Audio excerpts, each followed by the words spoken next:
మనం ఎవరింట్లోనికైనా వెళ్తే వాళ్ళ ఇంట్లో కనుక ఆ ఫ్రంట్ హౌస్ లో దేవుడు తాలూకా చిత్రపటాలు కనబడితే వీళ్ళకి దైవ భక్తి ఎక్కువ అని అర్థం అంట.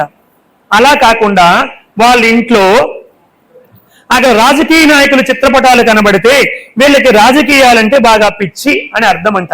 అలా కాకుండా ఎవరింటికైనా వెళ్ళేటప్పుడు వాళ్ళ తల్లిదండ్రుల ఫోటోలు కనుక కనబడితే వీళ్ళకి తల్లిదండ్రులు అంటే చాలా భక్తి అని అర్థం అంట.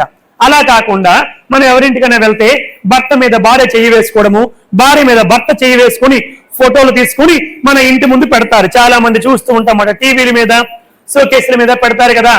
అలా పెడితే వాళ్ళంటే వాళ్ళకి చాలా అభిమానం అని అర్థం అంట. సో మరి మీ అందరి ఇంట్లో ఎవరి ఫోటోలు ఉన్నాయో మీకు మీరే ఆలోచన చేసుకోండి, అది నాకు సంబంధించిన విషయము కాదు. ఇప్పుడు స్వామీజీ అక్కడికి వెళ్ళారు. వెళ్ళగానే అక్కడ ఒక అబ్బాయి, ఒక 15 సంవత్సరాల అబ్బాయి టీవీ చూస్తున్నాడు. అందులో క్రికెట్ వస్తుంది. స్వామీజీ అడిగారు, ఒరే నాయన స్కోర్ ఎంత అని అడిగారు. స్వామీజీ కూడా క్రికెట్ అంటే కొంచెం ఇంట్రెస్ట్ మాట. వాడు చెప్పాడు, స్వామి ఆస్ట్రేలియా బ్యాటింగ్ అయిపోయింది, శ్రద్ధగా వినండి బాబు, ఆస్ట్రేలియా బ్యాటింగ్ అయిపోయింది, ఇండియా బ్యాటింగ్ చేస్తుంది, ఒక ఓవర్ ఉంది, 20 రన్స్ కొట్టాలి, ఒక్క వికెట్ ఉంది స్వామి అన్నాడు. సూక్ష్మంగా చెప్పేశాడు మటవాడు. స్వామీజీ అన్నారు, అయితే ఇండియా ఓడిపోతుంది లేరా అన్నారు. లేదు స్వామి ఇండియా గెలుస్తుంది అన్నాడు ఆ అబ్బాయి. ఎట్లా గెలుస్తుందిరా, ఒక ఓవర్ ఉంది, 20 రన్స్ కొట్టాలి, ఒక వికెట్ ఉందంటే. లేదు స్వామి గెలుస్తుంది అన్నాడు. అనగానే ఈ స్వామీజీ కూడా అమ్మ ఒక 5 నిమిషాలు ఆలస్యంగా వస్తానని కుర్చీ తీసుకుని వేసుకుని ఆ ఒక్క ఓవర్ కూడా చూశాడు. అనూహ్యంగా ఇండియా అద్భుతంగా గెలిచేసింది.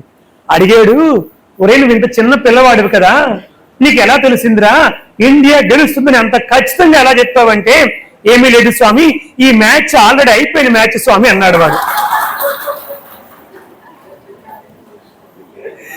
ఈ మ్యాచ్ ఏంటి, ఆల్రెడీ అయిపోయిన మ్యాచ్ కదండి. అయిపోయినటువంటి మ్యాచ్ చూస్తే చిన్న పిల్లవాడు ఇప్పుడు ఇండియా గెలుస్తుందా, ఆస్ట్రేలియా బ్రెట్లీ వైడ్ వేస్తాడా, నో వేస్తాడా, మన వాళ్ళు 6 కొడతారా 4 కొడతారా చెప్పగలిగాడు కదా. అట్లాగే భగవంతుడి దృష్టిలో మనందరి జీవితాలు ఎప్పుడో అయిపోయేవి, ఇప్పుడు భగవంతుడి గట్టిగా కర్తాలు చేయండి, ఇవన్నీ ఎప్పుడో అయిపోయేవి ఆయన దృష్టిలో. కానీ నీ పాత్ర నీకు అది తెలియదు కదా, నీ జీవితం నీకు తెలియదు కాబట్టి నీ పాత్రని మాత్రం నీవు ధర్మబద్ధంగా పోషించాల్సిందే, ఆయన పాదాలు పట్టుకోవాల్సిందే. ధర్మాన్ని దైవాన్ని పట్టుకోవడం అంటే ధర్మాన్ని పట్టుకోవడమే. ఎవరైతే ధర్మాన్ని ఆచరిస్తారో వాళ్ళ